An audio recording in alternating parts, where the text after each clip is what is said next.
안녕하십니까, 황동호 변호사입니다. 이번에는 대법원 전원합의체 판례 하나 제가 말씀드리려고 하는데요. 아주 중요한 판결인 것 같아서 좀 소개를 시켜드리려고 합니다. 채권자가 채무자의 공유물 분할 청구권을 과연 대위 행사할 수 있는지에 관해서 대법원이 판결을 했는데요. 일단 결론적으로는 할 수 없다 이렇게 된 건데, 예전에는 대법원 판례는 할 수 있다고 했었거든요. 근데 이번에 할 수 없다고 전원합의체 판례가 나왔습니다.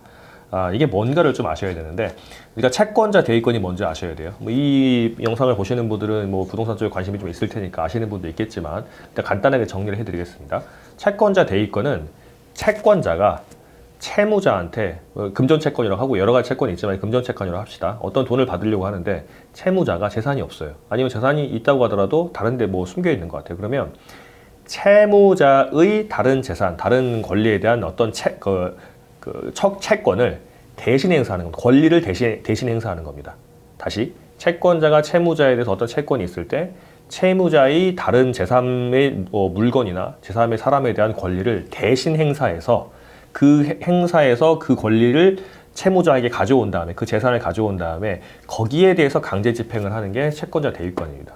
이게 프랑스에서 나온 법이고요. 우리나라가 대륙법을 개수를 했기 때문에 프랑스나 독일의 어떤 그 잔재란 말이 좀 이상하네요. 그 법 중에, 민법 중에 내용이 들어온 내용이 있는데, 이 채권자 대위권은 프랑스 나폴레옹 민법전부터 내온 그 내용이 들어간 겁니다. 그래서 강제 집행을 할 때 채무자가 직접 소유하고 있는 그 권리에 대해서 아니면 재산에 대해서 바로 강제 집행하는 건 당연한 건데, 그게 없거나 찾기 힘들 때는 그 채권자의 권리를, 채무자의 권리를 채권자가 대신 행사해가지고 채무자에 갖다 놓고 거기에 대해 강제 집행할 수 있는 권리가 인정된 게 채권자 대위권이에요.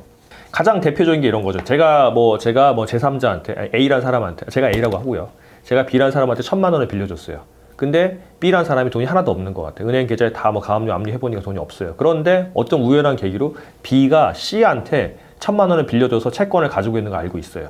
근데 그 채권의 변제기도 이미 다 지났어. C에게 돈도 있어, 지금.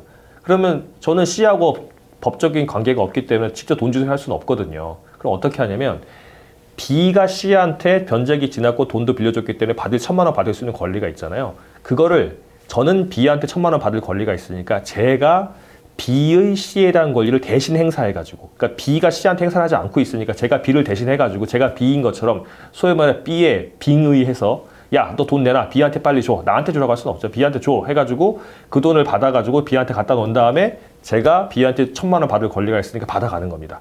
물론 이제 이 금전 채권자 같은 경우는 C한테 청구를 할 때 B한테 주지 말고 나한테 직접 주세요. 청구할 수 있는 권리가 있고, 받아가지고 B한테 줘야 되는 건데, 제가 어차피 B한테 받을 돈이 있으니까 상계 이렇게 할 수가 있거든요. 만약에 제가 B한테 1,000만 원만 받을 권리가 있는데 B가 C한테 2,000만 원 받을 권리가 있다고 한다면 2,000만 원 받아가지고 저는 B한테 1,000만 원 받을 거 있으니까 상계하고 1,000만 원 이제 주는 겁니다. 이렇게 하는 건데, 이게 채권자 대위권입니다. 이 채권자 대위권으로 이 문제가 되는 게 공유물 분할 청구권이에요. 그러니까 공유물 분할 청구권은 뭐냐면, 어떤 지분으로 이제 2명 이상이 이제 소유를 하고 있을 때 그 지분권자는 다른 지분권자한테 우리 분할합시다라고 청구할 수가 있어요.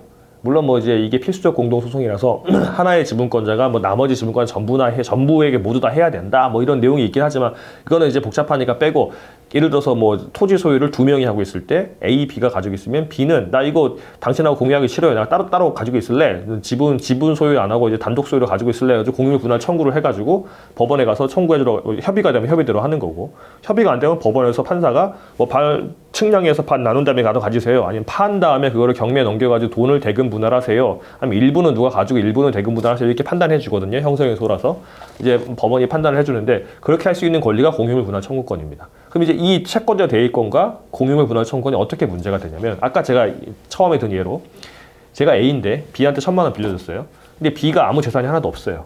그런데 B가 C랑 어떤 아파트를 공유하고 있다고 해서 2분의 1씩 공유하고 있다 쳐요. 그러면 저희 입장에서는 그 B가 가지고 있는 아파트 지분 2분의 1에 대해서 경매를 넘겨가지고 돈을 받으면 될 거 아닙니까? 근데 이 경매로 넘기는 거 제 마음대로 할 수 없죠? B가 청구할 수 있는 거잖아요. B가 C한테 경매로 넘기라고 청구할 수 있는 거. 정확히 말하면 공유물 분할을 해가지고 내 반을 아파트 딱 잘라가지고 주던가, 아니면 팔아서 돈을 반을 주던가, 이렇게 하라고 B의 권리입니다. 근데 아파트란 건 반을 딱 자를 수가 없잖아요. 그러니까 보통 공유물 분할 청구를 하면 경매가 돼가지고 경매 대금 분할이 됩니다. 그래서 아파트가 뭐 2천만 원짜리다. 그러면 2분의 1 해가지고 1,000만 원의 B를 가져가게 되는 거고 제가 대신 받아서 상기하고 이제 끝나게 되는 거죠.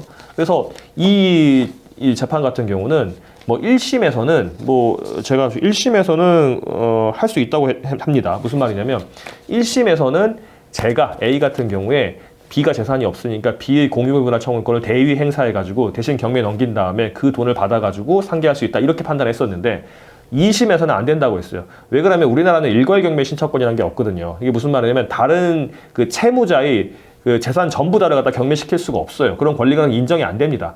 그런데 이게 만약에 공유분할청구권을 대위로 인정해 버리게 되면 제 것도 아닌데, 그러니까 B 것도 아닌 것까지 경매가 넘어가게 되잖아요. 무슨 말이냐면 이 아파트를 B와 C와 동시에 공유하고 있는데 저는 B의 지분만 행사하면 됐지 B의 지분에 대해서 뭐 어떻게 뭐 제가 경매를 넘긴다든가 뭐 그렇게 하면 되는 거지.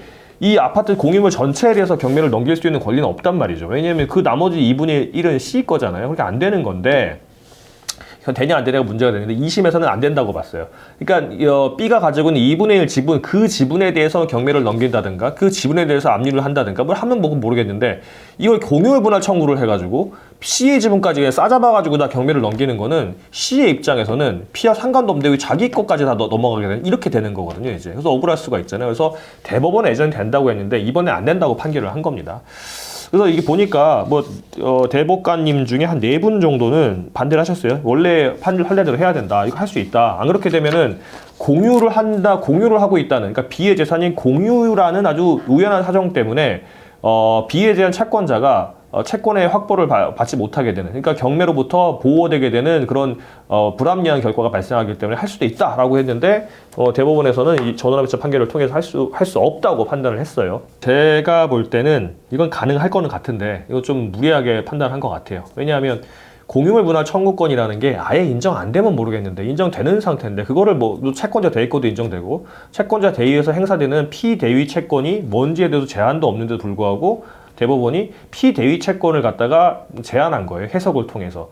근데 이거는 해석의 범위를 넘어선 것 같습니다. 그래서 이거는 제가 볼 때는 이 판결에서 원고, 그러니까 이제 패소한 원고 같은 경우는 뭐 한정위원 이렇게 해석하는 한 뭐 위원이다. 한정위원을 구하는 취지에서 헌법소원도 가능할 것도 같고 문제가 좀 될 거는 같습니다. 하지만 이거는 뭐 나중 문제인 것 같고 일단은 전원합의체 판례를 통해서 대법원의 입장은 채권자가 채무자의 공유물 분할 청구권을 대위 행사할 수 없다라고 판단을 해서 일단은 그렇게 적용된다는 거 아시면 될 것 같습니다.